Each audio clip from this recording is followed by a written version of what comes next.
हा तोच मुलगा आहे. त्याच्या आवाजाने आमच्या मातीच्या घराच्या भिंती हादरल्या. खोलीतील सर्वांनी श्वास रोखून धरला. बाबांचा चेहरा भीतीने पूर्णपणे फिकट पडला होता आणि त्यांचे हात थरथर कापत होते. ते दोन्ही हात जोडून उभा होते. घाबरल्यामुळे त्यांचा आवाज ऐकू येत नव्हता. साहेब, मी तुम्हाला सांगितले होते की तो मानसिकदृष्ट्या अस्थिर आहे. तो रात्री जागा राहतो आणि तो काय करत आहे हे मला माहीत नाही. आमचा त्याच्याशी काहीही संबंध नाही. मी फक्त एक गरीब कामगार आहे. मला या प्रकरणामध्ये ओढू नका. खाकी गणवेश आणि सूट आणि बूट घातलेल्या त्या अनोळखी व्यक्तीने माझ्याकडे पाहिलं. त्याच्या डोळ्यात एक विचित्र चमक दिसत होती, जी वाचता येत नव्हती. त्याने त्याच्या खिशातून एक सरकारी कागदपत्र काढून माझ्यासमोर ते हलवले. तुझ्याविरुद्ध आम्हाला खूप मजबूत पुरावे सापडले आहेत. रितेश, तू इतके कठोर पाऊल उचलण्यापूर्वी परिणामांचा विचार केला नव्हतास? आता आमच्यासोबत चल. आम्ही मुख्यालयात तुझीच वाट पाहत आहोत. आईने एक हृदयद्रावक किंचाळून तिचा चेहरा तिच्या स्कार्फमध्ये लपवला. बाबा पुढे झाले. त्यांनी तिरस्काराने माझ्या खांद्यावर थाप मारली. याला घेऊन जा साहेब. याने माझी प्रतिष्ठा खराब केली आहे. मी त्याला बूट पॉलिश करण्यासाठी ठेवलं होतं, जेणेकरून तो उदरनिर्वाह करू शकेल. पण त्याने माझ्या चेहऱ्याला काळं फासलं आहे. मी शांतपणे त्यांच्यासोबत चालत गेलो. शेजारच्या लोकांनी त्यांच्या दारातून डोकावले आणि गप्पा मारल्या. मला गाडीच्या मागच्या सीटवर बसवले गेले. मला माहीत होते की माझे आयुष्य आता कायमचे बदलणार आहे. पण मला कल्पना नव्हती की हा मार्ग मला कुठे घेऊन जाईल. हे दृश्य माझ्या आयुष्यातील सर्वात महत्त्वाचं वळण होतं. पण कथा इथून सुरू होत नाही. ही कथा खूप आधीपासून सुरू होते. माझं नाव रितेश आहे आणि मी एका अतिशय गरीब कुटुंबातून आलो आहे. गरिबीमुळे माणसाचे आयुष्य हाडांपासून संपत होते. माझे वडील खूप कष्ट करायचे आणि त्यांच्या रोजगाराच्या मजुरीतून आम्ही भावंडं स्वतःचे पोट भरायचो. माझ्या 5 बहिणी होत्या आणि मी त्यांचा एकटा भाऊ होतो. मी त्यांच्यापैकी तिसरा होतो. मला 2 मोठ्या बहिणी आणि 3 नंबरवर मी होतो. माझे वडील, ज्यांच्यावर संपूर्ण कुटुंबाची जबाबदारी होती, ते आता एकटे कुटुंब चालवू शकत नव्हते. ते सकाळी लवकर निघून जायचे आणि रात्री उशिरापर्यंत कठोर परिश्रम करायचे. त्यानंतरच घरातील चूल पेटायची. कधीकधी आम्ही फक्त पाणी पिऊन झोपायचो. या गरिबी आणि अभावात मी माझे मॅट्रिक पूर्ण करू शकलो. मला अभ्यासाचे वेड होते. मला शाळेत जायचे होते. नवीन बॅगा आणि पुस्तके हवी होती. पण हे सर्व आमच्यासाठी एक लक्झरी आयुष्य होतं. ज्या दिवशी माझा मॅट्रिकचा निकाल आला, मी आनंदाने घरात प्रवेश केला. माझ्या हातात माझा रिझल्ट कार्ड होता आणि मी माझ्या वडिलांकडे धावत गेलो. बाबा, हे पहा, मी उत्तीर्ण झालो आहे आणि मला उत्तम गुण आले आहेत. आता मी कॉलेजला जात आहे. माझे वडील, जे नुकतेच कामावरून परतले होते आणि बैठकीच्या खोलीत थकून हुक्का ओढत बसले होते, त्यांनी माझ्या बोलण्यावर भडकले. त्यांनी हुक्का पाईप बाजूला ठेवला आणि माझ्याकडे रागाने पाहत म्हणाले, कोणते कॉलेज आहे आणि तुझे वडील फी भरतील का? त्यांच्या स्वरातील कटुतेने माझे हृदय चोरले. मी घाबरून उत्तर दिले, बाबा, मी सरकारी कॉलेजमध्ये जाईन. तिकडे खर्च कमी असेल, फक्त पुस्तकं. अरे थांब रितेश. माझ्या वडिलांनी हात हलवत मला गप्प केले. तुला घराची अवस्था दिसत नाही का? तुला 5 बहिणी आहेत. 2 मोठ्या आहेत. त्यांचे लग्न करावे लागेल. तुला हुंडा जमवायचा आहे. राजकुमार बनून त्यांना शिक्षण द्यायचे आहे. तू आत्तापर्यंत शिक्षण शिकला आहेस, ते पुरेसं शिकला आहेस. आता तुला मला मदत करावी लागेल. माझ्या डोळ्यात अश्रू आले. पण बाबा, हे माझे छंद आहेत. मला काहीतरी साध्य करायचं आहे. मी मोठा झाल्यावर मी माझ्या सर्व समस्या सोडवेन. बाबा हसायला लागले. मोठा माणूस, आपण गरीब लोक आहोत. आपली स्वप्न देखील आपल्या दर्जानुसारच असली पाहिजेत. उद्यापासून तू कुठेही जाणार नाहीस. मी बाजारात तुझ्याबद्दल मोचीसोबत बोललो आहे. उद्यापासून तू त्यांच्या दुकानात बसून बूट शिवायला शिकशील. हे शब्द माझ्यासाठी बॉम्बस्फोटापेक्षा कमी नव्हते. मोची? पण मी अधिकारी होण्याचे स्वप्न पाहत होतो. बाबा, मी मोची होणार नाही. मी अभ्यास करेन. पहिल्यांदाच मी बाबांसमोर हळू आवाजात बोलण्याचे धाडस केले. त्या क्षणी बाबांनी त्यांचा बूट काढला आणि मला फेकून मारला. बूट थेट माझ्या चेहऱ्यावर पडला. तू तुझ्या वडिलांसमोर बकवास करत आहेस? तुझ्याकडे इथे अन्न नाही आणि तू अधिकारी बनू इच्छितोस? उद्या सकाळी तू रमेश काकांच्या दुकानात शांतपणे जा. नाहीतर या घरात तुझ्यासाठी जागा नाही आणि तुला या घरात जेवणाचा एक घासही मिळणार नाही. आई स्वयंपाकघराच्या दाराशी उभी राहिली, शांतपणे अश्रू ढाळत. ती काहीही बोलू शकली नाही, कारण बाबांच्या रागाच्या भरात बोलणे म्हणजे आगीत उडी मारण्यासारखे होते. मी निकालपत्र माझ्या छातीशी धरले आणि एका कोपऱ्यात रडण्यासाठी गेलो. दुसऱ्या दिवशी सकाळी सूर्याची किरणं माझ्यासाठी आशा नाही तर निराशेची बातमी घेऊन आले. बाबांनी मला जबरदस्तीने त्यांच्यासोबत नेले.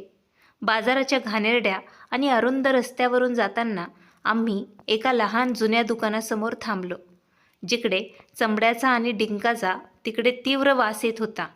रमेश फाटलेला शर्ट, हातावर शाई असलेला एक मध्यमवयीन माणूस बूट दुरुस्त करत होता. रमेश दादा, हा माझा मुलगा रितेश आहे. बाबांनी त्याला माझ्याबद्दल सांगितले. आजपासून हा तुझ्या हवाली आहे. त्याचे मन त्याच्या अभ्यासाने खराब झाले आहे. त्याला एखादे कौशल्य शिकव, म्हणजे तो त्यातून काही पैसे कमावू शकेल. रमेश साहेबांनी डोके वर केले, माझ्याकडे पाहिले आणि हसले. त्यांचे दात तांब्यासारखे पिवळे झाले होते. ए बेटा, बस, तू काळजी करू नकोस. मी तुला असा कारागीर बनवेन की लोक तुझ्या हाताने शिवण्याचे कौतुक करतील. अधिकारी बनून तू काय करशील? खरी कमाई कौशल्यातच आहे. जड अंतकरणाने मी तिथे पडलेला एक छोटासा डब्बा उचलला. माझ्यासमोर जुन्या तुटलेल्या बुटांचा ढीग पडलेला होता. हे माझं नशीब होतं. माझे शाळेतील मित्र आता कॉलेजला जाणार होते आणि मी इथे लोकांच्या पायांचे धुळीत माखलेले बूट दुरुस्त करत होतो. पहिला दिवस माझ्यासाठी नरकासारखा होता. सुई माझ्या नाजूक हातांना टोचत होती. मी धागा ओढताना माझी बोटं कापत होती. रमेश साहेब मला फटकारत होते. मला ताकीद देत होते, सावध रहा, ही सुई आहे, पेन नाही, जो काळजीपूर्वक हाताळावे लागते. रमेश साहेबांचा आवाज माझ्या कानात घुमला. संध्याकाळी मी घरी परतलो तेव्हा माझ्या बोटांना सूज आली होती आणि माझ्या कपड्यांना विचित्र वास येत होता. आज मला काही पैसे मिळाले आहेत का ते पाहण्यासाठी बाबांनी माझे खिशात हात घातले. नाही बाबा, तो म्हणाला, मी अजूनही काम शिकत आहे. जेव्हा मी त्यात परफेक्ट असेल तेव्हा मला माझे वेतन मिळेल. मी डोळे खाली करून बाबांना उत्तर दिले. बाबांनी तिरस्काराने चेहरा केला. ठीक आहे, लवकरच शिकून घे आणि पैसे कमव. सावध रहा, जर तू पुन्हा अभ्यास करण्याचा उल्लेख केलास तर. मी लगेचच टेरेसवर गेलो. तिथे अंधार होता आणि आकाशात तारे चमकत होते. मी आकाशाकडे पाहिले आणि मनातल्या मनात देवाला कुजबुजलो. अरे देवा, बूट शिवणे हे फक्त माझे नशीब आहे का? माझी स्वप्न कधीच पूर्ण होणार नाहीत का? माझ्या आतला आनंद अजून संपला नव्हता. तो अधिकारी बनू इच्छिणारा मुलगा जो रस्त्यावर खेळणाऱ्या सर्वांना सांगायचा की तो एक अधिकारी होईल, तो माझ्या आत ओरडत होता. तिथे बसून मी ठरवले की मी हार मानणार नाही. जर माझे वडील मला शाळेत जाऊ देत नसतील तर ठीक आहे, मी माझा मार्ग स्वतः बनवेन. काही दिवस असेच निघून गेले. मी दररोज दुकानात जायचो. दिवसभर बूट शिवत होतो, शिव्या ऐकत होतो आणि रात्री थकून झोपी जायचो. पण माझ्या मनात एक योजना तयार होत होती. एके दिवशी एक शाळकरी मुलगा त्याचे बूट शिवण्यासाठी दुकानात आला. त्याच्या हातात एक इंग्रजी पुस्तक होतं. मी मोठ्या उत्सुकतेने पुस्तकाकडे पाहिले. भाऊ, तुम्ही मला थोडा वेळ हे पुस्तक दाखवाल का? मी घाबरून त्याला विचारलं. त्या मुलाने प्रथम माझ्या फाटक्या कपड्यांकडे विचित्र नजरेने पाहिलं आणि नंतर ते पुस्तक मला दिलं. जेव्हा मी पुस्तक उघडलं तेव्हा ते शब्द माझ्या डोळ्यासमोर फिरले. मला असं वाटलं की मी माझ्याच जगात परतलो आहे. तेवढ्यात रमेश साहेबांचा कर्कश आवाज मला आला. अरे रितेश, तुझ्या कामावर लक्ष केंद्रित कर. तुला अजूनही पुस्तकं वाचण्याची आवड कमी झालेली नाही आहे का? तू ग्राहकांचा वेळ अनावश्यकपणे वाया घालवत आहेस. हे ऐकून मी पटकन पुस्तक परत केलं आणि बूट शिवायला सुरुवात केली. पण त्या दिवशी मला काय करायचे आहे ते आता समजले होते. मी परिस्थितीसमोर हार मानायची नाही असे ठरवले. हे बुटाचे दुकान माझे गंतव्यस्थान नाही, ते फक्त एक थांबा आहे. त्या रात्री छतावरच्या ताऱ्यांखाली मी घेतलेल्या निर्णयाने माझ्यात एक नवीन उत्साह निर्माण झाला. दुसऱ्या दिवशी मी नेहमीप्रमाणे थोडं लवकर दुकानात पोहोचलो. दुकान अजूनही बंद होतं आणि रमेश साहेब ते उघडणारच होते. मी पुढे सरकलो, त्यांच्या हातातून कुलूप घेतलं आणि शटर वर केलं. रमेश साहेबांनी माझ्याकडे आश्चर्याने पाहिलं आणि म्हणाले, वा रितेश, आज तू खूप उत्साही दिसतोयस. काल तू इतका निराश दिसत होतास, जणू काही तुला इथे बसायला भाग पाडले गेले होते. आणि आज सकाळी लवकरच तू इथे दुकानात आहेस. सगळं ठीक आहे ना? मी सफाई करताना झाडू हातात घेतला आणि धाडस एकवटत म्हणालो, साहेब, मला तुमच्याशी एका महत्त्वाच्या गोष्टीबद्दल बोलायचं आहे. तो आधीच त्याच्या सीटवर बसला होता आणि त्याची साधनं बाजूला ठेवत होता. तो म्हणाला, बोल, काय झालंय सांग. तुला एक दिवस सुट्टी हवी आहे का? तू आत्ताच आला आहेस. मी त्याच्याकडे गेलो आणि हळू आवाजात म्हणालो, नाही, मला एक दिवस सुट्टीची गरज नाही. मुद्दा असा आहे की जर मी दुकानाच्या वेळेनंतर किंवा जेवणाच्या वेळेनंतर 1-2 तास जास्त काम केलं तर तुम्ही मला त्यासाठी काही जास्त पैसे देणार का? रमेशचा हात थांबला. त्याने माझ्याकडे कटाक्षाने पाहिलं. का? तुझे वडील रोज संध्याकाळी येतात आणि तुझ्या रोजंदारीतील प्रत्येक रुपया माझ्याकडून घेतात. तुला जास्त पैसे कशाला हवेत? तू काही चुकीचं काम केलंस का? तू बाहेर काही खाणं पिणं सुरू केलंयस का? हे ऐकून माझं हृदय धडधडलं. मी त्याला खरं सांगू शकलो नाही, कारण जर त्याला कळलं की मी माझ्या अभ्यासासाठी पैसे वाचवत आहे तर तो कदाचित माझ्या वडिलांना सांगेल. मी लगेच मान हलवली. नाही नाही, अजिबात नाही. मला फक्त थोडे पैसे वाचवायचे आहेत, जेणेकरून मी कधीकधी माझ्या मनाप्रमाणे खाऊ पिऊ शकेन किंवा घरातील कोणत्याही गरजा पूर्ण करू शकेन. मला माझ्या वडिलांकडून पैसे मागायला भीती वाटते. तो थोडा वेळ गप्प राहिला. मग त्याने एक जुना बूट उचलला आणि त्यावर गोंद लावला आणि म्हणाला, हे बघ रितेश, मला तुझ्या वडिलांशी काहीही घेणं देणं नाही. जर तू माझ्यासाठी जास्तीचे काम केलेस तर ते माझ्याच फायद्याचे आहे. मी तुला बुटांचे अतिरिक्त पैसे देईन, पण लक्षात ठेव, ही बाब आपल्यातच राहील.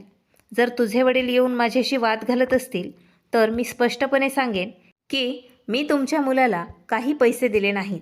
माझ्या चेहऱ्यावर एक मोठे हास्य पसरले. धन्यवाद.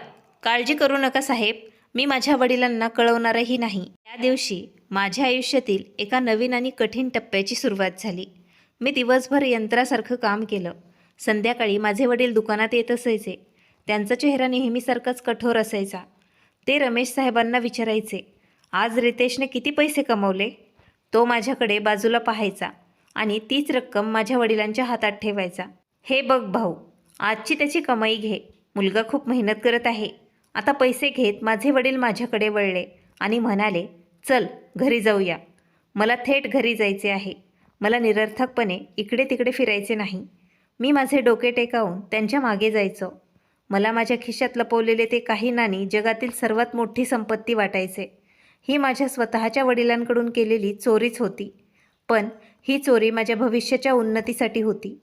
काही आठवड्यांच्या कठोर परिश्रमानंतर मी रद्दी विक्रेत्याकडे जाण्यासाठी पुरेसे पैसे वाचवले होते.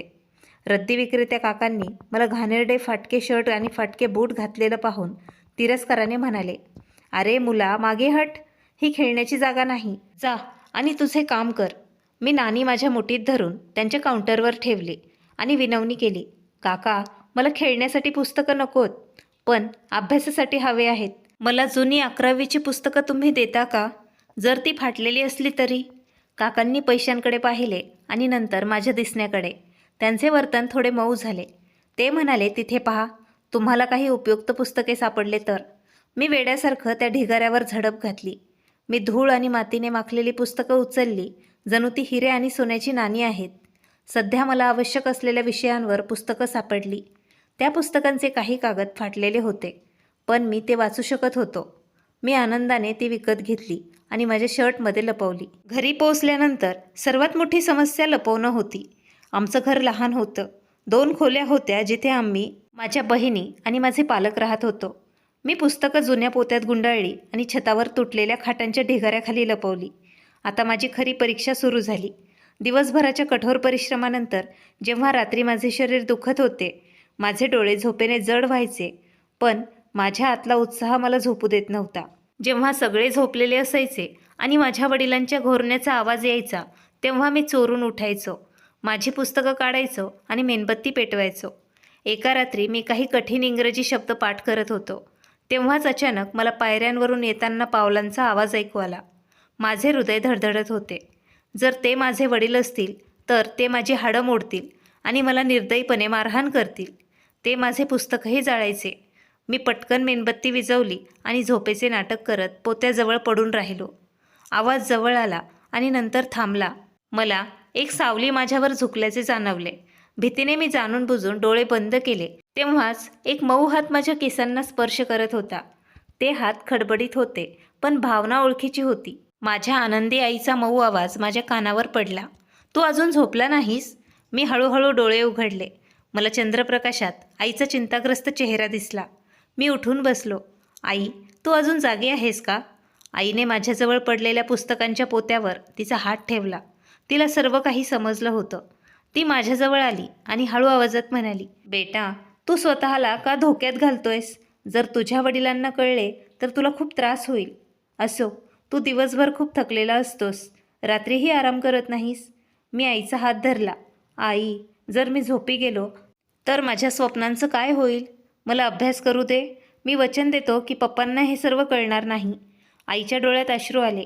तिने तिच्या पल्लूमधील गाठ उघडली आणि घडी घातलेले 100 रुपये काढले आणि माझ्या हातात ठेवले. ठीक आहे, हे पैसे ठेव. मी खरेदी केलेल्या भाज्यांमधून थोडी बचत केली होती. हे पैसे तुझ्यासाठी उपयुक्त ठरतील. कदाचित तुला कधीतरी पेन किंवा वही खरेदी करावी लागेल. त्या रात्री माझ्या आईच्या विनंतीने आणि त्या काही रुपयांनी माझा निर्धार पक्का केला. मी ठरवले की माझ्या वडिलांची भीती असो किंवा गरिबीची भिंत, मी मरण्यापूर्वी या भिंतीत एक भेग नक्कीच करेन. पण मला माहीत नव्हतं की माझ्या आयुष्यातील सर्वात मोठा धक्का दुसऱ्या बाजूला माझी वाट पाहत आहे. वेळ असाच जात होता. दुकानाच्या कढई आणि गोंदाच्या दुर्गंधीत दिवस गेला आणि पुस्तकांच्या जगात माझी झोप उद्ध्वस्त झाली. पण त्या जाग्या डोळ्यातील स्वप्नांना विश्रांती घेण्यास नकार दिला. एके रात्री उष्णता तीव्र होती. छतावरही हवा बंद होती आणि उष्णता इतकी तीव्र होती की श्वास घेणे कठीण होते. मी घामाने भिजलो होतो. बनियान घातली होती. मी मेणबत्तीवर वाकून गणिताचा एक कठीण प्रश्न सोडवत होतो. माझे लक्ष पुस्तकात पूर्णपणे गढून गेले होते. माझ्या सभोवतालच्या जगाकडे दुर्लक्ष झाले होते. कदाचित याच एकाग्रतेने मला मारून टाकले असेल. अचानक मला माझ्या मागे जड पावलांचा आवाज ऐकू आला. मी माझे मन शांत करू शकण्यापूर्वीच किंवा माझी पुस्तकं लपवण्यापूर्वीच माझ्या पाठीवर एक जोरदार लाथ पडली. मी माझ्या पुस्तकांवर तोंड करून पडलो. मेणबत्ती पडली आणि विझली आणि अंधार पडला. काय नाटकं करत आहेस तू? बाबांच्या गडगडणाऱ्या आवाजात रात्रीची शांतता भंगली. माझे हृदय जवळजवळ माझ्या छातीतून बाहेरच पडले होते. थरथरत्या हातांनी मी मेणबत्ती पुन्हा पेटवण्यासाठी काडीपेटी शोधत होतो. परत जेव्हा प्रकाश आला तेव्हा मी पाहिलं, बाबा तिथेच रागाने भरलेले उभे होते. त्यांचे डोळे अंगारासारखे जळत होते. मी तुला सांगितलं होतं, मी तुला या निरुपयोगी गोष्टी सोडून देण्यास सांगितलं आहे. बाबांनी वाकून माझे पुस्तक उचलले आणि ते जमिनीवर जोरदार फेकले. पुस्तकांचे जुने कागद विखुरले. बाबा, मी फक्त अभ्यास करत होतो. माझी काय चूक आहे? मी रडत त्यांना म्हणालो. मी माझं काम करतो. मी तुम्हाला पूर्ण पगारही देतो. मग तुम्हाला मला अभ्यास करू द्यायला काय हरकत आहे? समस्या अशी आहे की तुझं डोकं आता खराब झालं आहे. बाबांनी माझा शर्ट कॉलरला धरला आणि मला उभं केलं. तर हे पुस्तक वाचून तू अधिकारी होशील का? त्यांनी मला विचारलं, तू स्वतःची परिस्थिती पाहिली आहेस का? तू एका मोचीचा मुलगा आहेस. जर तू तुझ्या कामाकडे इतके लक्ष दिले असतेस तर तू आज दुप्पट पैसे कमवत असतास. पण नाही, तुला राजकुमारासारखं राहायचं आहे ना, खूप लवकरच, नाही का? नाही बाबा, माझं स्वप्न माझं संपूर्ण आयुष्य लोकांचं जीर्ण झालेले बोट दुरुस्त करण्यात घालवणं नाही. मी बाबांच्या डोळ्यात सरळ पाहिलं आणि पहिल्यांदाच त्यांच्याशी बोललो. मला अधिकारी व्हायचं आहे. मला या गरिबीतून बाहेर पडायचं आहे. बाबांनी माझ्या चेहऱ्यावर जोरात मारले. माझे कान वाजू लागले. तो काय म्हणतोय ते ऐक एकदा. बाबा हसले आणि त्यांनी आईला हाक मारली. अगं रितेशची आई, जागी हो आणि तुझ्या लाडक्या मुलाची स्वप्न पहा. हा गृहस्थ अधिकारी बनू इच्छितो. आपल्यासारखे गरीब लोक 2 वेळचं जेवण मिळवणं ही मोठी गोष्ट आहे आणि तो आकाशातून तारे तोडण्याबद्दल बोलत आहे. माझी आई घाबरून उठून माझ्याकडे धावत आली. तिने मला मिठी मारली. तुम्ही माझ्या मुलाला का मारत आहात? तो अभ्यास करत आहे, तो चोरी करत नाही. माझी आई रडत म्हणाली. वडिलांनी विखुरलेल्या पुस्तकांना तिरस्काराने परत लाथ मारली. हे अभ्यास नाही, हे कचरा आहे. यामुळे तो त्याच्या कामावर लक्ष केंद्रित करू शकत नाही, कारण ही पुस्तकं त्याचं मन खूप खाऊन टाकत आहेत. ऐक रितेश, ही तुझ्यासाठी शेवटची चेतावणी आहे. उद्या सकाळी घरातून हे सर्व कचरा उचल आणि तो रद्दी विक्रेत्याला विक. मला घरात एकही कागद दिसायला नाही पाहिजे आणि जर तू पुन्हा घरात अभ्यासाचा उल्लेख केलास तर मी तुला दुकानातून आणि घराबाहेर काढेन. असे म्हणत बाबा रागाने पाय आपटून खाली गेले. टेरेसवर पुन्हा एकदा एक खोल शांतता पसरली. पण ही शांतता जड होती. मी जमिनीवर विखुरलेल्या माझ्या पुस्तकांमधून कागद उचलले. माझ्या डोळ्यात येणाऱ्या अश्रूंनी माझे जीवन बदलू शकणाऱ्या शब्दांना अस्पष्ट केले. आई माझ्या शेजारी बसली आणि माझ्या डोक्याला तिने प्रेमाने हात लावला. तिचे हृदयही जड झाले होते. बेटा, मी तुझी स्वप्न पूर्ण केली असती, पण आईचा आवाज अश्रूंनी भरला. मी खूप असहाय्य आहे. तुझ्या वडिलांना भीती आहे की तू शिक्षण घेत असूनही बेरोजगारच राहशील आणि बूट शिवू शकणार नाहीस. ते घाबरले आहेत बेटा. मी आईकडे पाहिले आणि हसण्याचा प्रयत्न केला. बाबांनी मारलेलं थप्पडचे चिन्ह माझ्या गालावर दिसत होते, पण माझ्या आतली आग त्यापेक्षाही अधिक तीव्र होती. आई, मी तुझी स्वप्न नक्कीच पूर्ण करेन, हे माझं तुला वचन आहे. फक्त कसं तरी बाबांना पटवून दे की मला अभ्यास करण्यापासून रोखू नका. मी त्यांना तक्रार करण्याची एकही संधी देणार नाही. मी दुकानात जास्त काम करेल, मला रात्री झोप येणार नाही, पण माझी पुस्तकं माझ्यापासून हिरावून घेऊ नका. आईने मला मिठी मारली. तुझ्या वडिलांचं काम बोलणं आहे, त्यांना तू बोलू दे. तू अभ्यास करत राहा. देव तुला खूप यशस्वी करेल. मी सर्व काही सांभाळून घेईन. फक्त तू तुझी पुस्तकं विकू नकोस. माझ्या आईच्या या शब्दांनी माझा तुटलेला उत्साह परत मिळवला होता. त्या रात्री मला झोप लागली नाही, पण मी सकाळची वाट पाहत राहिलो. मी ठरवलं होतं की मी माझ्या वडिलांसमोर कधीही अभ्यास करणार नाही, पण मी अभ्यास करणं कधीही थांबवणारही नाही. दुसऱ्या दिवशी मी माझी पुस्तकं पोत्यातून काढून दुकानात नेण्याचा निर्णय घेतला. दुकानाच्या छतावर एक जुनी लाकडी पेटी पडलेली होती, जिथे सुट्टे चमडे ठेवलेले होते. मला वाटले की ती जागा माझ्या पुस्तकांसाठी योग्य असेल. सकाळी जेव्हा मी पोत्यामध्ये पुस्तकं भरून घरातून निघायला सुरुवात केली, तेव्हाच बाबांनी माझ्याकडे पाहिले. तू हा कचरा कुठं नेत आहेस? मी त्यांना जड अंतकरणाने खोटं बोललो. मी ते भंगार विक्रेत्याकडे घेऊन जात आहे बाबा. तुम्ही मला ते विकायला सांगितले होते ना? मी ते फक्त विकणार आहे. बाबांच्या चेहऱ्यावर एक हट्टी हास्य उमटले. शब्बास, आता तुझं डोकं ठिकाण्यावर आलं आहे वाटतं. ते पुस्तकं विकून टाक आणि घरासाठी भाज्या खरेदी करण्यासाठी काही पैसे मिळतील. तुझ्या डोक्यावरचे अधिकाऱ्याचे भूत निघून गेले की तू उदरनिर्वाह करायला शिकशील. मी जड पावलांनी घराबाहेर पडलो. माझे हृदय धडधडत होते. मला वाटले की मी माझ्या वडिलांशी खोटं बोलत आहे, पण खरं बोलण्याची किंमत म्हणजेच एका चांगल्या उद्याचे नुकसान. भंगार विक्रेत्याच्या दुकानात जाण्याऐवजी मी थेट रमेश साहेबांच्या दुकानाकडे वळलो. लोकांनी माझ्याकडे विचित्रपणे पाहिले. कदाचित शेजारच्या लोकांनी माझ्या वडिलांच्या ओरडण्याचा आवाज ऐकला असेल आणि रात्रीच्या गोंधळात माझे बालपणीचे मित्र असलेले काही मुलं कोपऱ्यावरच उभे होते. ते माझ्यावर हसले. बघा, तो अधिकारी जात आहे, एकाने ओरडून सर्वांना सांगितले. मी ऐकले की काल रात्री त्या अधिकाऱ्याला खूप मारहाण झाली होती. काय मग रितेश, झालास का आयुक्त? मी मान खाली घालून शांतपणे माझ्या मार्गावर निघालो. दुकानात पोचल्यावर मी पटकन पुस्तकं लाकडी पेटीत लपवली आणि जुन्या चमड्याच्या तुकड्यांखाली झाकली. माझ्या आयुष्यात एक नवीन वेळापत्रक सुरू होणार होते. दिवसा काम करणे, दुपारी गुप्तपणे अभ्यास करणे आणि रात्री माझ्या डोक्यात अभ्यासाचे रिव्हिजन करणे. ते कठीण होतं, खूप कठीण, पण अशक्य नाही. मी नुकतेच दुकान उघडले होते तेव्हा एक सरकारी गाडी माझ्यासमोर आली. सूट आणि बूट घातलेला एक माणूस बाहेर पडला. त्याच्या व्यक्तिमत्वाबद्दल एक विचित्र भावना होती. रमेश साहेब पटकन उभे राहिले.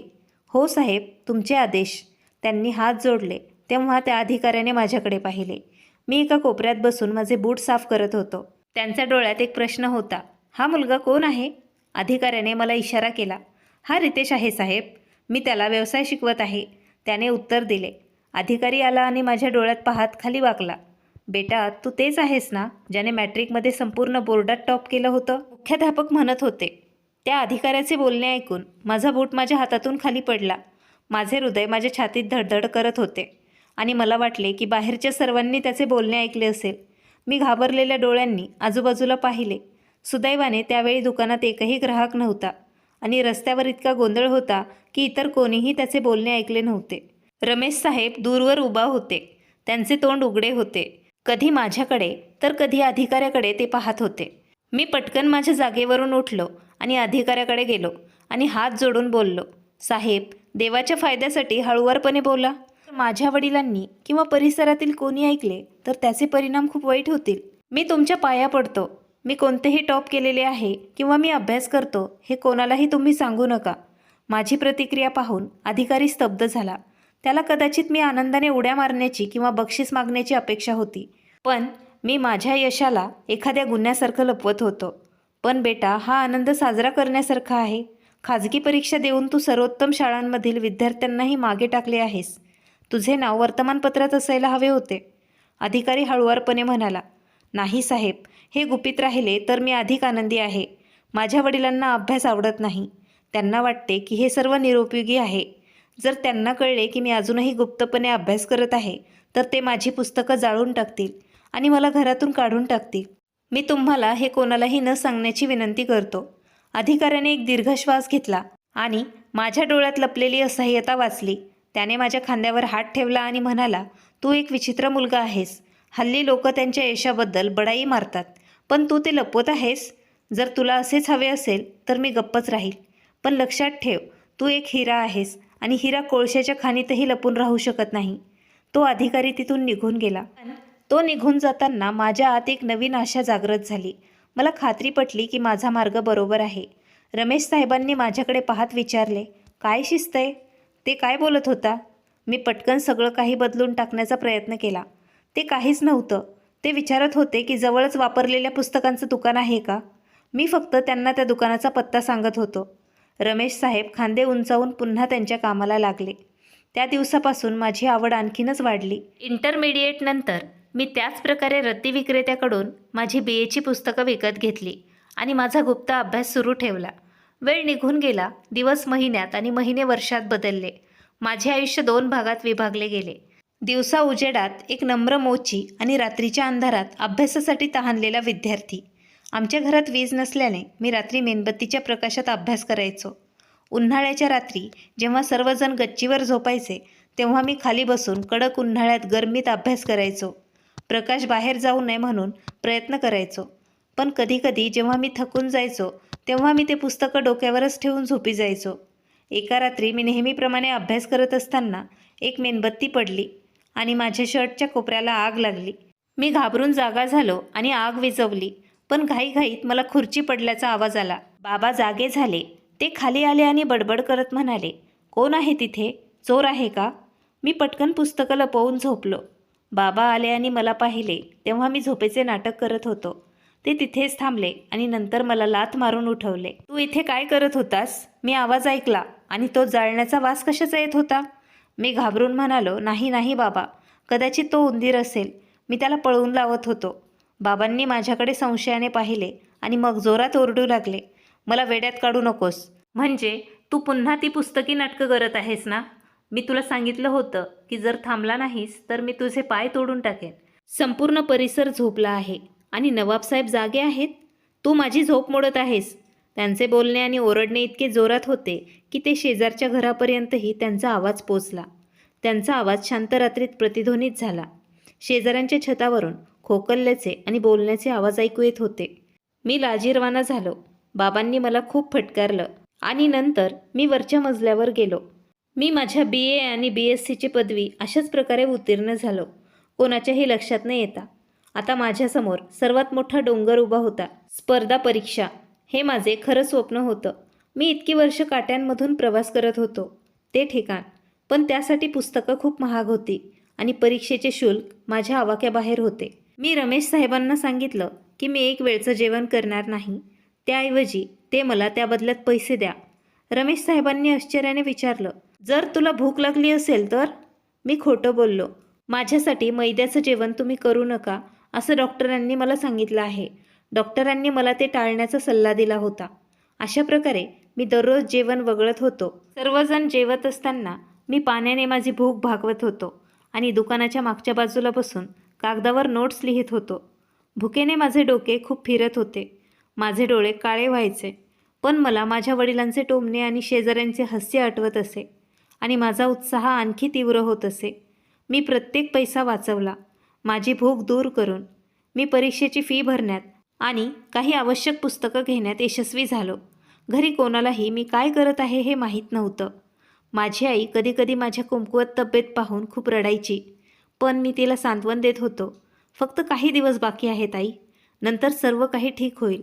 मी फॉर्म जमा केला आणि आता माझ्या आयुष्यातील सर्वात मोठी परीक्षा सुरू होणार होती. सर्वात मोठे आव्हान होते परीक्षेच्या काळात दुकानातून सुट्टी कशी मिळवायची आणि माझ्या वडिलांना अंधारात कसे ठेवायचे. परीक्षा अनेक दिवस सुरू होत्या आणि जर मी इतका वेळ दुकानात गेलो नाही तर रमेश साहेब त्यांच्याकडे तक्रार करायचे. मला एक खोटं बोलायचं होतं जे माझे आयुष्य वाचवेल. दुसऱ्या दिवशी सकाळी मी दुकानात पोहोचलो तेव्हा माझे हृदय धडधडत होते.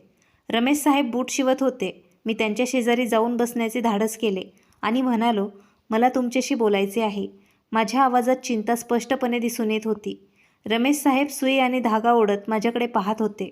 आता काय झालं? तू आधीच अर्धा दिवस कामावर आला नाहीस. तुला आणखी एक दिवस सुट्टी हवी आहे का? मी मान हलवली. गोष्ट अशी आहे की माझा एक दूरचा नातेवाईक खूप आजारी आहे आणि त्याला रुग्णालयात नेण्यासाठी कोणीही नाही. मला काही दिवसांची सुट्टी हवी आहे. रमेश साहेबांनी बडबड केली. रितेश, तुला माहीत आहे का दुकानात किती काम आहे? जर तू निघून गेलास तर बुटांचा ढीग कोण हाताळेल? तुझ्या वडिलांना याबद्दल माहीत आहे का? मी पटकन उत्तर दिलं, नाही. मी बाबांना सांगितलं आहे. ते आधीच काळजीत आहेत. मला फक्त तुमची परवानगी हवी होती. मी वचन देतो की मी रात्री उशिरापर्यंत जागून पूर्ण काम करेल. फक्त माझा पगार कापू नका. बाबांना संशय येईल. रमेश साहेब थोडा वेळ गप्प राहिले. मग कदाचित त्यांना माझ्या चेहऱ्यावर दया आली. ठीक आहे, पण लक्षात ठेव, जर कामाचा त्रास झाला तर मी तुला कामावरून काढून टाकेन. आणि हो, मला खोटं बोलणं आवडत नाही. जर हे निमित्त ठरलं तर माझ्यापेक्षा वाईट कोणीही होणार नाही. मी मनातल्या मनात देवाचे आभार मानले आणि खोटी शपथ घेतली. माझी दिनचर्या गुप्तहेरासारखी झाली होती. सकाळी मी तेच फाटके कपडे घालून घरातून निघायचो. टूल बॅग घेऊन जायचो, जेणेकरून माझ्या वडिलांना वाटेल की मी कामावर जात आहे. वाटेत मी माझ्या बॅगमध्ये गुप्तपणे ठेवलेले कपडे घालायचो. ते कपडे मी नीटनेटके करायचो, केस विंचरायचो आणि मग एका विद्यार्थ्यासारखं कपडे घालून मी परीक्षा केंद्रावर पोहोचायचो. केंद्रावरील वातावरण माझ्यासाठी पूर्णपणे अनोळखी होते. मुले आणि मुली मोठ्या गाड्यांमध्ये येत होते. प्रत्येकजण महागडे पुस्तकं आणि नोट्स घेऊन येत होतं. त्यांच्या कपड्यावरून त्यांची श्रीमंत पार्श्वभूमी दिसून येत होती. माझ्या साध्या कपड्यांमध्ये मला अनोळखी वाटायचे. मी बसलो आणि सुगंधित कपडे घातलेले उमेदवार माझ्या भोवती बसले होते. तेव्हा मला माझ्या हातांवरचा गोंद वास येत होता. मी पटकन माझे हात टेबलाखाली लपवले. माझ्या नखांमध्ये लपवलेल्या शाईने माझी खरी ओळख दाखवली. मग पेपर माझ्यासमोर येताच माझी सर्व भीती नाहीशी झाली. हे तेच प्रश्न होते जे मी रात्री अभ्यास करून उपाशी राहून पाठ केले होते. एकदा माझा पेन काम करू लागला की ते थांबतच नव्हता. माझ्याकडे गमावण्यासारखं काहीही नव्हतं, पण मिळवण्यासाठी एक संपूर्ण जग होतं. मी लिहित राहिलो. माझे हात दुखू लागले होते, पण मी थांबलो नाही. मला माहीत होतं की हे 3 तास माझ्या आयुष्यातील 3 वर्षाचं भवितव्य ठरवतील. परतीचा प्रवास आणखी धोकादायक असेल. मी सेंटरमधून बाहेर पडताच शौचालयात घाईघाईने जायचो. मी माझे घाणेरडे कपडे पुन्हा घालायचो. मी माझ्या हातावर मोजे घालून काम करून आल्यासारखं वाटावे म्हणून पूर्ण तयारी करायचो. मग मी दुकानात परत यायचो. रमेश साहेब मला उशिरा आलेलं पाहिल्यावर कुरकुर करायचे, पण नंतर मी शांतपणे कामावर परत रुजू व्हायचो. एके दिवशी मी परीक्षेवरून परतत असताना बाबा अचानक रस्त्याच्या एका कोपऱ्यावर मला दिसले. माझा श्वास थांबला होता. मी कपडेही बदलले नव्हते आणि मी पुस्तकांची पिशवी घेऊन चालत होतो. जर बाबांनी मला अशा स्वच्छ कपड्यांमध्ये पाहिले तर ते मला रागावतील. मी विजेच्या वेगाने भिंतीला टेकून लपलो. बाबा त्यांच्या विचारांमध्ये हरवलेले चालत राहिले. ते त्यांच्या विचारात माझ्या जवळून गेले, पण सुदैवाने त्यांनी मला पाहिले नव्हते. मी भिंतीला टेकून थरथर कापत होतो. पोलीस आणि दरोडेखोरांचा हा खेळ मला खूप त्रास देत होता. परीक्षेचा दिवस संपला होता. माझा शेवटचा पेपर देऊन मी हॉलमधून बाहेर पडताना मला एक विचित्र अस्वस्थता जाणवली. मला काहीच कळत नव्हतं की निकाल काय लागेल, पण मी माझ्या परीने प्रयत्न केल्यामुळे मला दिलासा मिळाला. मी माझं नशीब देवावर आणि त्या नोटबुकवर सोपवलं. आता पुन्हा तेच जुनं आयुष्य सुरू झालं. सकाळपासून संध्याकाळपर्यंत बूट शिवणे, लोकांकडून शिवीगाळ सहन करणे आणि रात्री वडिलांकडून बोलणे ऐकणे. पण आता माझ्या मनात आशेची एक ठिणगी पेटली होती. मी फक्त निकालाची वाट पाहत होतो. दरम्यान घरातील परिस्थिती आणखी बिकट झाली होती. महागाई वाढत होती आणि माझ्या वडिलांची तब्येतही बिघडली होती. ते अनेकदा कामावरून लवकरच घरी धापा टाकत येत होते. एके दिवशी मी दुकानातून घरी परतलो तेव्हा माझे वडील खाटेवर पडले होते. त्यांनी मला बोलावून म्हटले, रितेश, ये इथे बस. त्यांचा आवाज कुमकुवत होता. मी घाबरून त्यांच्या पायाशी बसलो. बेटा, मी आता म्हातारा झालो आहे. मी आता इतके कष्ट करू शकत नाही. तुझ्या बहिणींच्या लग्नाची चिंताही मला ग्रासत आहे. माझ्या वडिलांनी माझ्याकडे आशेने पाहिले. आता तुला या घराचा भार उचलावा लागेल. तुझ्या कामात तुला मन लावावं लागेल. रमेश साहेब म्हणत होते, तू खूप आळशी झाला आहेस. तू दिवसागणिक दिवस गमवत आहेस. जर तू असेच चालू ठेवलेस तर आपण उपाशी राहू. माझ्या हृदयात चाकू भोसकल्यासारखे वाटले. बाबांची असह्यता आणि माझी वास्तवता यांच्यातील लढाई आता सुरू झाली. मी बाबांचा हात धरला आणि त्यांना म्हणालो, बाबा, तुम्ही काळजी करू नका, मी सर्व काही सांभाळेन, मी तुम्हाला निराश करणार नाही. बाबांनी माझा हात झटकला. बोलून कोणाचं पोट भरत नाही, मला करून दाखव रितेश. मला भीती आहे की तू त्या पुस्तकांसाठी तुझं आयुष्य उद्ध्वस्त करशील. लक्षात ठेव, जर तू माझा विश्वासघात केलास तर मी तुला कधीही माफ करणार नाही. बाबांचे शब्द माझ्या कानात वितळलेल्या काचेसारखे घुमत होते. मी त्यांचा विश्वासघात केला होता. मी त्यांना खोटं बोललो होतो, पण मी हे सर्व त्यांच्या कल्याणासाठीच करत होतो. जर मी अयशस्वी झालो तर त्या विचाराने मला आतून उद्ध्वस्त केल्यासारखं वाटत होतं.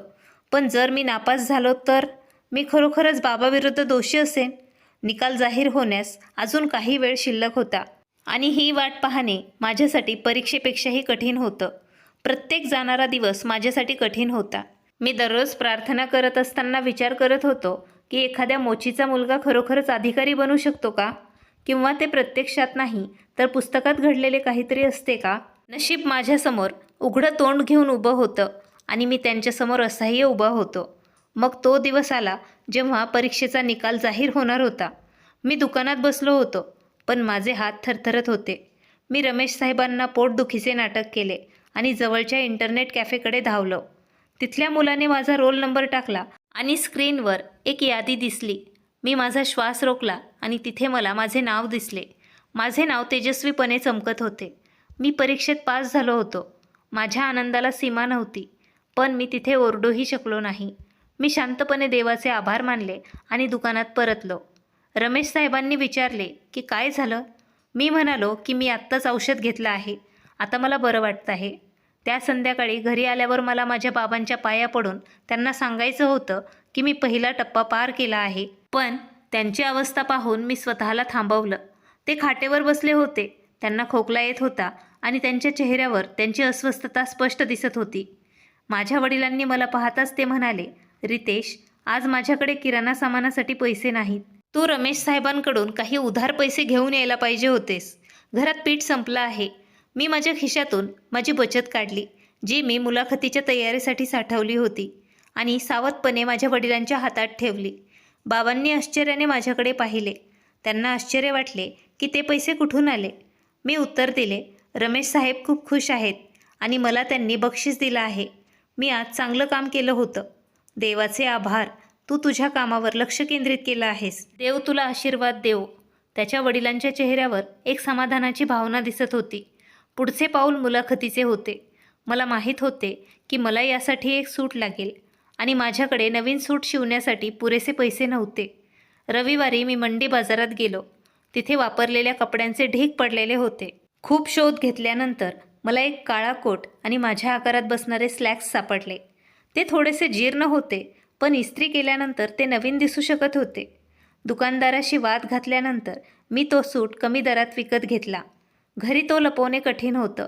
मी तो प्लास्टिकच्या पिशवीत ठेवला आणि छतावरील पाण्याच्या टाकीच्या मागे लपवला. त्या रात्री जेव्हा सर्वजण झोपले होते तेव्हा मी तो सूट बाहेर काढला आणि माझ्या शरीरावर थोडा सैल दिसत होता. पण मी एक सुई आणि धागा घेतला आणि तो सूट माझ्या स्वतःच्या आकारात समायोजित केला. मोची असल्याने मला शिवणकामाचा फायदा झाला.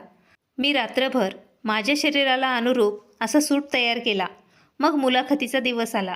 मी रमेश साहेबांना सांगितलं की मला माझे ओळखपत्र सांभाळण्यासाठी सरकारी कार्यालयात जावे लागेल, त्यामुळे मी उशिरा दुकानात परत येईन. रमेश साहेबांनी हसून मला परवानगी दिली. मी माझी बॅग घेऊन घराबाहेर पडलो आणि घाईघाईने सूट घातला. जेव्हा मी आरशात स्वतःकडे पाहिलं तेव्हा मला क्षणभर स्वतःला ओळखता आले नाही. मला वाटले की हा तोच रितेश आहे जो दररोज रस्त्यावर बूट दुरुस्त करतो. मुलाखत पॅनलसमोर येताना माझे पाय थरथरत होते. मी खोलीत प्रवेश करताच माझ्यासमोर 3 प्रभावी पुरुष बसलेले दिसले. त्यांनी मला बसण्याचा इशारा केला. प्रश्नांची लाट सुरू झाली. त्यांनी देशाच्या आणि जगाच्या स्थितीबद्दल मला प्रश्न विचारले. मी पूर्ण आत्मविश्वासाने त्यांना उत्तर दिले. माझ्या स्वरात एक सत्य आणि वेदना दिसत होती, जी पुस्तकं देत नाहीत. एकाने माझ्या हातांकडे पाहिलं, जे खडबडीत आणि रसायनांनी गोंदांनी काळे झाले होते. त्यांनी विचारलं, रितेश, तुझे हात मला सांगतात की तू कठोर परिश्रम करतोस. तू काय काम करतोस? हा तो क्षण होता जेव्हा मी सत्य सांगू शकत होतो किंवा लपवू शकत होतो. मी एक दीर्घ श्वास घेतला आणि सत्य सांगायचं ठरवलं. सर, मी एक मोची आहे. मी दिवसा बूट शिवण्याचे काम करतो आणि रात्री अभ्यास करतो. खोलीत शांतता पसरली. तिन्ही अधिकारी माझ्याकडे आश्चर्याने पाहत होते. त्यांच्या डोळ्यात द्वेष नाही तर आश्चर्य दिसत होते. त्यांनी आणखी कोणतेही प्रश्न विचारले नाहीत. ते फक्त हसले आणि म्हणाले, खूप खूप शुभेच्छा रितेश, आता तू जाऊ शकतोस. मी निघताना माझे मन हलके झाले. मी पटकन कपडे बदलले आणि दुकानात परतलो. रमेश साहेब खूप संतापले होते. हे कसले ऑफिस होते जे संपूर्ण दिवस बाहेर घालवलेस तू? बघ, खूप काम पडलं आहे. उद्या जर तू विश्रांती घेतलीस तर मी तुला कामावरून काढून टाकेन. मी शांतपणे डोके टेकवले आणि माझ्या जागेवर बसलो. माझ्यासमोर एक फाटलेला बूट पडला होता. मी सुई उचलली आणि तो बूट शिवू लागलो. काही तासांपूर्वी मी एक अधिकारी स्वरूपात सहाय्यक आयुक्त पदासाठी मुलाखत देत होतो आणि आता पुन्हा फक्त एक मोची बनल्यामुळे हे दुहेरी जीवन मला आतून फाडून टाकत होते. पण मी आशा सोडली नाही. मी घरी पोहोचल्यावर माझ्या वडिलांनी मला आनंदाची बातमी सांगितली. रितेश, तुझ्या मोठ्या बहिणीसाठी एका लग्नाचा प्रस्ताव आला आहे. मुलाचे कुटुंब खूप चांगले आहे, पण त्यांना लवकरच लग्न करायचे आहे. आपल्याला पैशांची व्यवस्था करावी लागेल. तुला रात्रंदिवस कठोर परिश्रम करावे लागतील बेटा. मी बाबांकडे पाहिले. मुलीच्या जाण्याबद्दल त्यांच्या डोळ्यात काळजी दिसत होती. मी त्यांच्या खांद्यावर हात ठेवला. बाबा, तुम्ही काळजी करू नका. देव आपल्याला नक्कीच काहीतरी बक्षीस देईल. बाबा कडवटपणे हसायला लागले. रितेश, बक्षीस आकाशातून पडत नाही. तुला हातपाय हलवावे लागतील. तुला स्वतःच सर्व काही करावं लागेल. आता तू फक्त पूर्ण समर्पणाने काम कर. पैशाअभावी माझी मुलगी घरी राहू नये असे मला वाटते. मी मनात विचार केला की बाबा, फक्त काही दिवस, आणि जर देवाची इच्छा असेल तर देवाचं बक्षीस असं असेल की जग आपल्याकडे पाहतच राहील. पण जर मी अपयशी ठरलो तर कदाचित मी स्वतःच्या नजरेत पडेल. निकाल जाहीर होण्यास काही दिवसच शिल्लक होते. ही वाट म्हणजे मृत्यूपेक्षाही वेदनादायक होती. प्रत्येक क्षणी मला असे वाटत होते की कोणीतरी येऊन मला म्हणेल, जागा हो रितेश, हे सर्व एक स्वप्न होतं. मी दररोज सकाळी उठायचो, कामावर जायचो आणि संपूर्ण दिवस भीती आणि आशेच्या स्थितीत घालवायचो. विचार करायचो की माझं नशीब बूट शिवण्यासाठी आहे का? या पेनच्या ताकदीने माझे नशीब बदलेल का? निर्णयाचा क्षण आला होता. आजच तो दिवस होता ज्याची मी अनेक रात्र वाट पाहत होतो आणि घाबरत होतो. तो दिवस मला जागृत ठेवत होता. आज माझ्या मुलाखतीचा निकाल जाहीर होणार होता. सकाळी उठताच माझे हृदय खूप धडधडत होते. नेहमीप्रमाणे मी माझे नेहमीचेच पांढरे कपडे घातले. माझी टूल बॅग घेतली आणि दुकानाकडे निघालो. वाटेत माझे हृदय खूप धडधडत होते. माझे नशीब पाहण्यासाठी सायबर कॅफेकडे धावण्याची मला इच्छा झाली होती. पण माझे खिसे पूर्णपणे रिकामे होते आणि रमेश साहेब आता मला पैसेही देत नव्हते. दुकानात पोहोचल्यावर मी माझे धाडस एकवटले आणि रमेश साहेबांकडे गेलो. मी त्यांना विचारलं की मी 1 तास लवकर जाऊ शकतो का? मला खूप तातडीचं काम करायचं होतं. त्याने माझ्याकडे कठोरपणे पाहिलं आणि उत्तर दिलं, आज नाही रितेश, तुला दिसत नाही का किती कामं बाकी आहेत? बॉसची ती ऑर्डर आज संध्याकाळपर्यंत पोचवायची आहे. कोणत्याही परिस्थितीत जर तू आज मला रजा मागितलीस तर तुला उद्यापासून कामावर येण्याची गरज नाही. शांत बस आणि तू तुझं काम पूर्ण कर. मी शांतपणे मान टेकवली. माझ्याकडे दुसरा पर्याय नव्हता. मी बूट उचलले आणि कामावर परतलो. माझे शरीर दुकानात होते, पण माझा आत्मा कुठेतरी दुसरीकडे होता. जाणारा प्रत्येक क्षण जड जात होता. मला खूप विचित्र वाटत होतं, पण माझे हात खूप थरथर कापत होते. मी पास झालो की माझी सर्व मेहनत वाया गेली असेल असा विचार मी करत होतो. मी आयुष्यभर हे बूट शिवत असेन का? हाच प्रश्न मला खात होता. मग दुपारी भूक लागल्यावर फक्त पाणी प्यालो. संध्याकाळपर्यंत माझा संयम कमी होऊ लागला होता. काम संपवताच सूर्य मावळत होता आणि अंधार पडत होता. बूट तयार झाले होते. मी म्हणालो, रमेश साहेब, आता मी जाऊ शकतो का? त्याने बुटांकडे पाहिलं आणि पटकन मान हलवली. हो, जा, पण उद्या सकाळी लवकर परत ये. तू खूप आळशी झाला आहेस. दुकानातून बाहेर पडताना माझी पावलं खूप जड झाली होती. माझ्या मनात एक विचित्र अस्वस्थता होती. मी वेगाने चालत माझ्या शेजारच्या दिशेने पाहिलं. आमच्या तुटलेल्या दारासमोर खूप गर्दी जमा झाली होती. दुकानदार लोक आणि काही अनोळखी चेहरे तिथे जमलेले दिसत होते. तिथे 2 मोठ्या सरकारी गाड्याही उभ्या दिसत होत्या. त्यांचे निळे दिवे खूप चमकत होते. मला काळजी वाटत होती. देवा, काय झालं असेल? बाबांना काही झाले का? मी चोरी करताना पकडलो गेलो का? जेव्हा मला पहिल्यांदा वाटले की पोलीस मला घेऊन जातील, आजही असेच घडणार आहे का? तेव्हा मला लगेचच ते दृश्य आठवलं. मी माझी पावलं जलद केली. गर्दीतील कोणीतरी मला पाहिलं आणि तो ओरडला, "रितेश आला आहे, वाट सोडा." "साहेब, तो इथे आला आहे." मी आश्चर्यचकित झालो. सर्वांच्या नजरा माझ्याकडे वळल्या. त्यांचे चेहरे नेहमीच्या टोमण्यांसारखे दिसत नव्हते, तर त्यांच्या चेहऱ्यावर एक विचित्र चमक दिसत होती. मी लोकांना मागे ढकलून खूप पुढे गेलो. माझ्या शेजारी उभा असलेला मुलगा, जो नेहमीच माझी चेष्टा करायचा, तो आज आदराने मागे सरकला आणि त्याने मला जाण्यासाठी वाट सोडली. "आज जा, तुझे वडील तुझीच वाट पाहत आहेत," तो मला म्हणाला. मी थरथर कापत बैठकीच्या खोलीत प्रवेश केला. माझे वडील माझ्या समोरच उभे होते. त्यांच्या शेजारी तोच सरकारी अधिकारी उभा होता, ज्याने माझी मुलाखत घेतली होती. त्याने त्याच्या हातात मिठाईचा डब्बा धरलेला होता.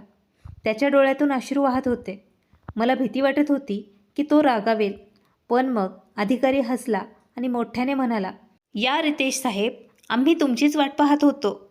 आम्ही तुम्हाला अटक करण्यासाठी नाही, तर तुम्हाला सांगण्यासाठी आलो आहोत की तुम्ही परीक्षेत तुमचे पहिले स्थान मिळवले आहे.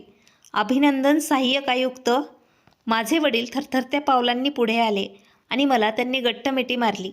त्यांच्या छातीतून येणाऱ्या आवाजाने माझे हृदय खूप छेदले. "माझ्या सिंहासारख्या मुला, आज तुझा मला खूप अभिमान वाटत आहे. आता तू कधीच कोणासमोर झुकणार नाहीस." बाबांचा आवाज खूप खोल झाला होता. "रितेश, तू मला माफ कर. मी खूप वेडा होतो. मला वाटलं होतं तू माझे पैसे आणि वेळ वाया घालवत आहेस. मी तुला निरुपयोगी गोष्टींमध्ये अडकवत ठेवले, पण तू आकाशाला स्पर्श करण्यासाठी प्रयत्न करत होतास." मी बाबांचा हात धरला आणि त्यांचे चुंबन घेतले. "नाही बाबा, तुम्ही माफी मागू नका. हे सगळं तुमच्या कडक स्वभावाचे परिणाम आहे. त्यामुळेच मी तुटून पडलो नाही. जर तुम्ही मला कामावर ठेवले नसते, तर कदाचित कठोर परिश्रम मी करू शकलो नसतो." माझी आईही धावत आली आणि मला तिने मिठी मारत माझ्या कपाळाचे चुंबन घेतले. "बघा, मी म्हणायचे की माझा मुलगा एके दिवशी अधिकारी होईल. आज माझ्या प्रार्थनेचं उत्तर मिळालं आहे." आज माझे हृदय पिळवटून गेले. तो अधिकारी माझ्याकडे आला आणि मला त्याने नमस्कार केला. "रितेश सर, तुम्ही सिद्ध केले की क्षमता ही कोणाचीही मालमत्ता नाही. तुम्ही आमच्या सर्वांसाठी एक उदाहरण आहात." बाहेर उभा असलेला जमाव, जो कालपर्यंत मला मोचीचा मुलगा म्हणत होता, तो आज मला रितेश साहेब जिंदाबाद याच्या घोषणा देत होता. माझे बालपणीचे मित्र, जे माझी थट्टा करायचे, ते आता माझ्याकडे अभिमानाने पाहत होते. मी आकाशाकडे पाहिले आणि देवाचे आभार मानले, ज्याने माझ्या फाटलेल्या बुटांच्या जागी आदराने पगडी घातली. गर्दी हळूहळू पांगली. घोषणा आता थांबल्या होत्या. सरकारी वाहनं निघून गेली होती. आता घरात शांतता होती. खूप वेळाने अधिकच शांतता वाटत होती. मी खाटेच्या कडेला बसलो होतो. मिठाईचा एक अर्धवट डब्बा तिथे उघडा पडला होता. माझ्यासमोर बाबा बसले होते. पहिल्यांदाच असं वाटलं की ते फक्त बाबा नाहीत, ते एक माणूस होते, ज्यांच्याकडे स्वतःची स्वप्न आणि स्वतःचा थकवा होता. माझ्याकडे न पाहता ते म्हणाले, "रितेश, तुला माहीत आहे का, मी तुला का थांबवत होतो?" मी गप्प राहिलो. त्यांनी त्यांच्या तळहाताकडे पाहिलं. तेच तळहात आयुष्यभर कष्टाने खचून गेलेले. "मी तुझ्यावर विश्वास ठेवला नाही म्हणून नाही." त्यांचा आवाज थरथरत होता, कारण मला आयुष्यावर विश्वास नव्हता. पहिल्यांदाच मी बाबांना एवढं तुटलेलं पाहिलं. "मला शिक्षण शिकायचं होतं बेटा," ते म्हणाले. "पण जेव्हा मला पुस्तक आणि चूल यापैकी एक निवडायचं होतं, तेव्हा मी चुलीला निवडलं." त्या दिवसानंतर मी स्वप्नांना घाबरायला शिकलो. मी बाबांचा हात धरला. मी कल्पना केली. ते पुढे म्हणाले, "जर तूही पडलास तर मी स्वतःला माफ करू शकलो नसतो. म्हणूनच मी तुला बांधून ठेवलं." त्यांनी माझ्याकडे पाहिलं. आज त्या डोळ्यात भीती नव्हती, शांतता दिसत होती. पण आज मला समजले. त्यांनी एक दीर्घ श्वास घेतला. मनातील भीती जपून ठेवू नये. प्रत्येकाची स्वप्न असली पाहिजेत. त्यांच्या शब्दांनी माझे डोळे अश्रूंनी भरले. मी काहीही बोललो नाही. त्या क्षणी शब्द निरुपयोगी होते. काही महिने गेले. मी माझा गणवेश घातल्यावर माझ्या बोटांमध्ये भेगा पडल्याचे मला अजूनही आठवते. सरकारी वाहनातून उतरून त्याच रस्त्यावर पोहोचलो. तेव्हा वेळ मागे वळल्यासारखं वाटलं. तोच तुटलेला रस्ता, तेच चमड्याचं दुकान, तेच चमड्याचा वास. दुकानाच्या कोपऱ्यात एक मुलगा बसला होता. सुमारे 10-12 वर्षांचा होता. त्याच्या हातात एक बूट, दुसऱ्या हातात फाटलेलं पुस्तक. तो त्याचा बूट शिवून पुस्तकाची पानं उलटत होता. मी थांबलो, त्याच्याकडे पाहत होतो. "तुझं नाव काय आहे?" मी त्याला विचारलं आणि तो घाबरला. "बंटी," तो हळुवारपणे म्हणाला. "तू अभ्यास करतोस का?" मी पुन्हा विचारलं. त्याने मान हलवली. "मी रात्री अभ्यास करतो, काम संपल्यावर." मी त्याच्या डोळ्यात पाहिले, जिथे तीच भूक तेच स्वप्न दिसत होते. मी माझे कार्ड त्याच्या तळहातावर ठेवले. आता उद्यापासून तू शाळेत जाणार आहेस. मी त्याला म्हणालो, तुझं स्वप्न तू सोडू नकोस, बाकी सगळं मी सांभाळेल. तो काहीच बोलला नाही. पहिल्यांदाच त्याच्या डोळ्यात चमक आली. घरी जाताना मला समजलं, मी फक्त पद मिळवण्यासाठी अधिकारी झालो नाही. माझा जन्म अशासाठी झाला आहे की दुसऱ्या कोणत्याही मुलाला पुस्तकं आणि चूल यापैकी एक निवडण्याची सक्ती करावी लागू नये. आजही जेव्हा मी एका मोचीला बूट दुरुस्त करताना पाहतो, तेव्हा मी प्रार्थना करतो की त्या मोचीचा मुलगा सुईऐवजी पेन धरो. वेळ हळूहळू असाच गेला.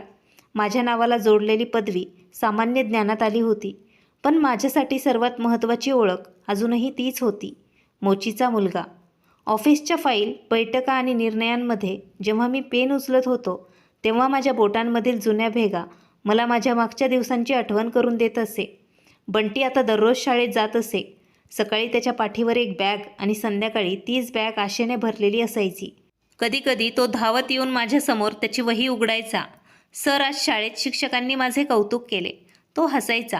मी फक्त त्याच्या डोक्यावर हात ठेवायचो, कारण त्या कौतुकात माझ्या बालपणीच्या अपूर्ण टाळ्यांचा समावेश होता. बाबा अनेकदा त्यांच्या पलंगावर बसून रस्त्यावरील मुलांना अभ्यास करताना पाहत होते.